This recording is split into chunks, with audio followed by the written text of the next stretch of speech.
Hello everyone and welcome to the channel. I'm Emmanuel and today I want to talk a little bit about what is fact about the new Microsoft Flight Simulator 2024 and what is speculation. And I'm also going to demystify the most heard argument I found under my video going over the trailer yesterday, which is they promised us 10 years of support, where's that going? So let's start with what is a fact about the new sim and what is a speculation. And we have to say that at this moment, almost anything we know is speculation, except for three things. So, regarding the trailer itself, there's a lot of very nice missions shown, but if we look a little bit back into the past, then we will see that in most flight simulator trailers, they only showed the custom-designed 3D objects and the custom-designed aircraft. So, indeed, going over the entire trailer, there is only a single hint as to what we can expect as, let's call it generic default stuff, and that's the look into the cockpit of the AS350 helicopter, where we can see the default avionic that is, well, quite obsolete. Apart from that, anything we see is probably custom designed for the missions that we're going to see in place. So, can we assume that the entire world is going to be this detailed? Well, that would be speculation.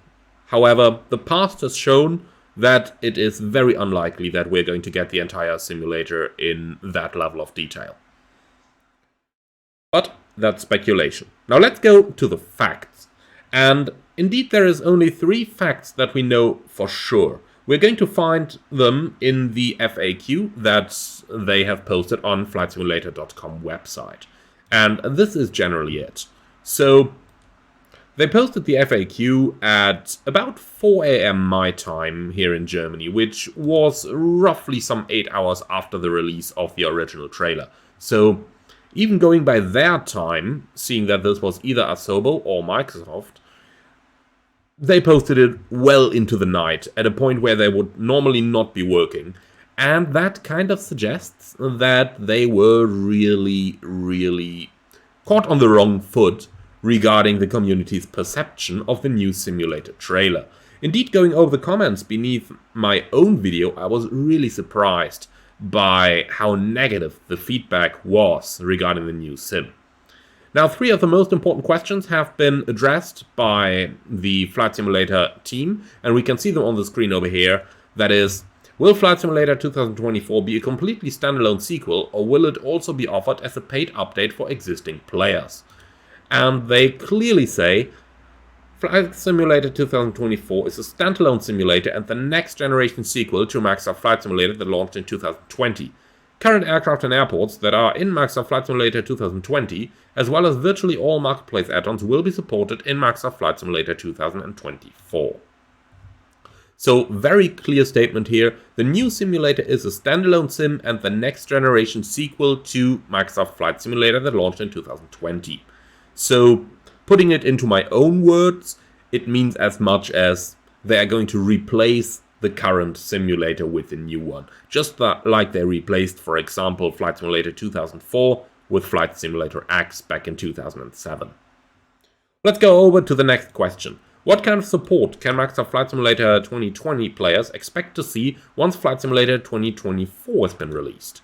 And they state clearly they will continue to deliver our Microsoft Flight Simulator 2020 roadmap, which has content ranging from aircraft and avionics updates, sim updates, city and world updates, and also the free Dune DLC. We will continue to support Microsoft Flight Simulator 2020 post the Microsoft Flight Simulator 2024 launch. So they are still working on it, they will be working on it, and they do not plan to drop it once the new simulator has released. I'm going to address the frequently asked question why they can even do a new sim, even though they promised 10 years of support for the old one, just after we go over the next frequently asked question, which is indeed one of those that I saw the most on the new sim. And that is, will all purchases users have made from the marketplace be transferable to the new simulator? And the answer to that is, with very few exceptions, virtually all add-ons that work in Microsoft Flight Simulator 2020 today will function in Microsoft Flight Simulator 2024. Add-ons that were purchased from the in-simulator marketplace will not need to be repurchased in Microsoft Flight Simulator 2024. So they say with very few exceptions, and here comes my personal speculation as to what I believe this means. There are some add-ons which hack themselves into the simulator structure, some add-ons that need, for example, tools running outside the base simulator. I'm not going to name any of those, but I'm sure that some of you will be familiar with some of those add-ons that we just can't see in the marketplace because they are simply unable to run there. And no, I do not only refer to a certain aircraft here, there are other add-ons which need external programs as well. So they say that virtually everything that is in the marketplace is going to function in the new sim, so that is holding up some very high hopes there for certain high-end Boeing aircraft, and in the end we will ultimately have to see what's going to happen. Now, speculation again, quite some people said in the comments beneath my video going over the trailer that, for example, developers would go ahead and use it as an additional method to charge for additional work. Now, that is pure speculation. We do not know if anything the likes is going to happen. What we can reasonably expect, however, is that the amount developers might charge for an update is going to be dependent on the amount of work required in order to get their add-on to run in the new sim. For example, Matthias Koch from Aerosoft has stated previously that he does expect their add-ons to run in the new simulator 2024, and that is pretty much one of the only few statements from add-on developers we have seen so far.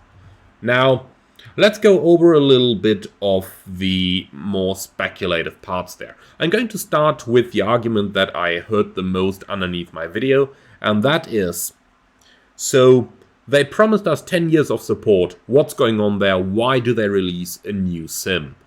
Now, this promise of 10 years support, which many of you in the community see as a fact, is actually non-existent. Now, what do I mean by that? Well, I tried to search as much content from the past as possible, and the great people in my Discord there, thank you very much at this point, have only found 2 statements from Asobo where they would make that alleged promise. Now, let's quickly go over those in order to actually see what is actually being said over there. So, the first one of them is what we can find in the Developer Q&A Twitch series from the 14th of August 2020. And in this, it is very important that we see it in the context in which it was made. So, I've already prepared the scene for you. Let's quickly listen to this. So thank you all for helping us to get here. But we are planning on working on this for a long time. We always say 10 years, but hopefully it's longer. And there will be, as you hopefully know, we track carefully what you say, what the feature requests are. We put this feature, the community snapshot up every month. Okay, so that is what he says. We hope to be working on this for 10 years, maybe even longer. But the question is, what does he answer to there? And he answers to a question from their community manager as to what is going to happen to the alpha and beta testing of the simulator.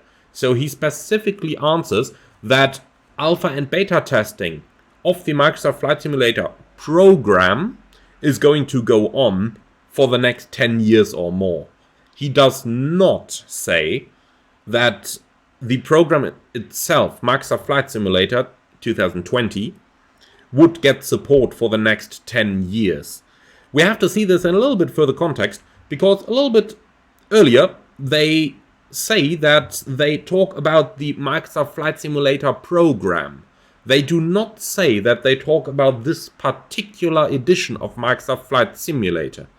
I do agree that this can be a little bit confusing if you are not aware as to what exactly is going on there, and especially if you're not that familiar with programming terms. Now, talking about a program might not only refer to an exclusive game like Microsoft Flight Simulator, but it can just as well refer to an entire program like, for example, Airbus runs the A350 program.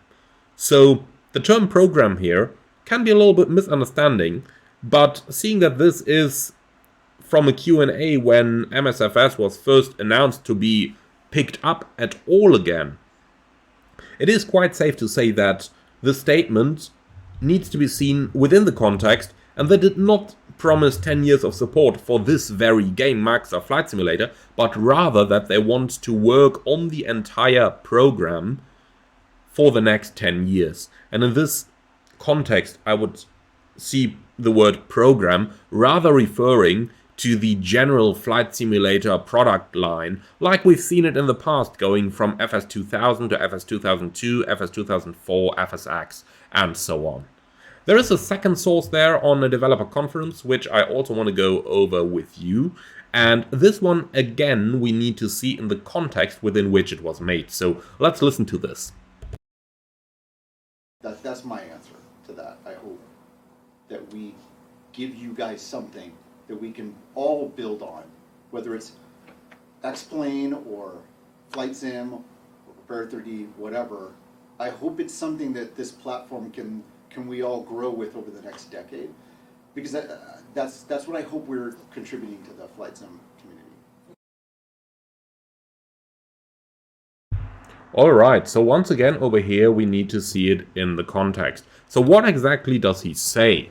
Well, he says, I hope it's something that this platform can we all grow with over the next decade, because that's what I hope we're contributing to the Flight Sim community. So again, they do not say Microsoft Flight Simulator 2020 is going to be the exclusive program over the next decade, but they say that they build a platform that they want to grow with over the next decade. And growing on a platform in this context may very well also be seen as we are building a base upon which we want to build new stuff for the next decade. Now, we have to take something in account over here. If we listen to the English these people are talking, then we will easily notice that English is not their mother tongue. And the grammar in that is not always 100% correct. So if they say something like this, I can understand how people get to, we're going to get support for the next 10 years for this program, or for this simulator, FS 2020, but it may very well be misunderstandable because the English they use is not 100% perfect.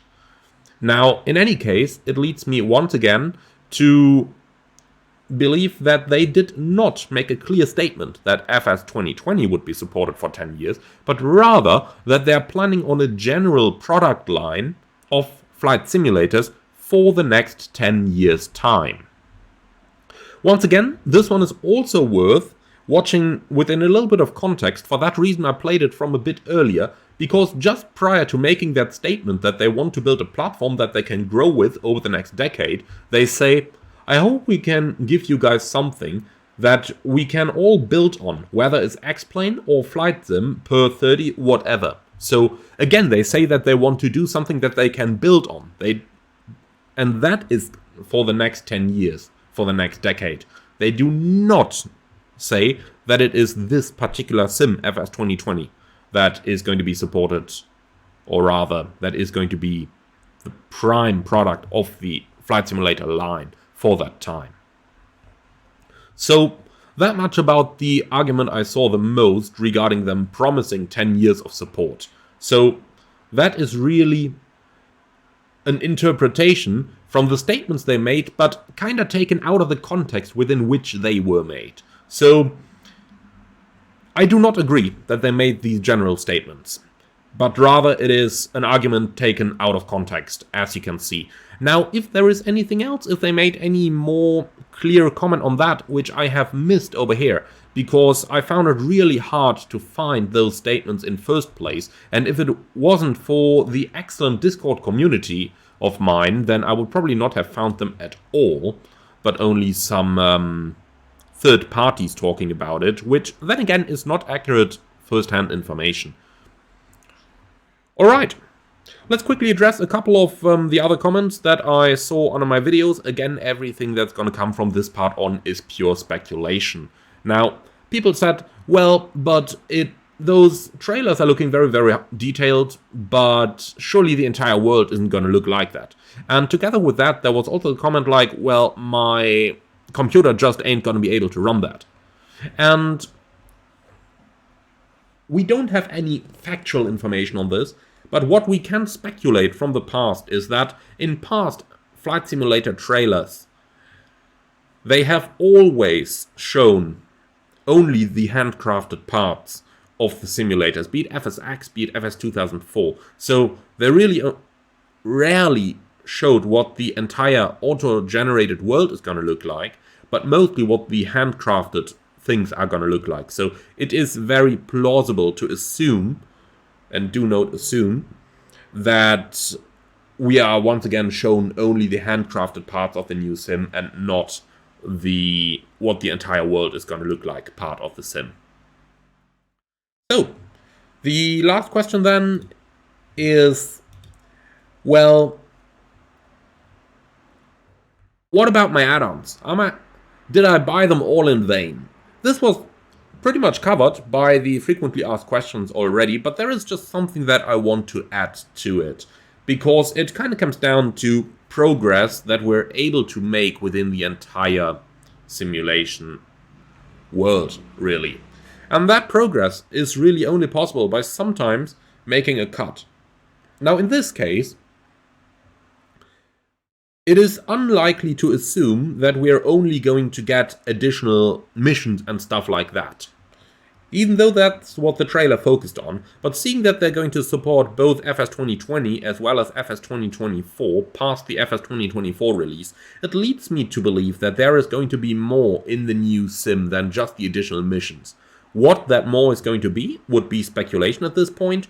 In my opinion, well, in my speculation, it looked like the graphics were looking a little bit better. They might have done some improvements, for example, to the shaders. They might have done improvements to the water. They might have done some improvements to the weather system, seeing that tornadoes are possible now. So I'm pretty sure that there is quite some improvement done, and that there will be a reason for both simulators to be able to exist next to one another. Obviously, it is very likely to assume that once FS 2024 has been released, they are going to do slowly less and less updates for FS 2020. There will obviously have to be a difference that's going to make it worth purchasing the new simulator, and that can not only be the new mission system, seeing that they are still going to support the old sim, so there have to be some things running in parallel to one another. But what exactly those are is something that we simply cannot answer at this place. I surely hope that this video is clarifying some of the myth and some of the arguments that are coming out of the community at the moment. And do let me know what you think in the comments below. Especially let me know what you think about my approach to the sim is going to be supported for the next decade. Thank you very much for watching. I'm looking forward to see you all again very soon. And wish you a very nice evening, morning, afternoon, whatever it is where you're currently watching this. Thanks for watching, and see you all again very soon.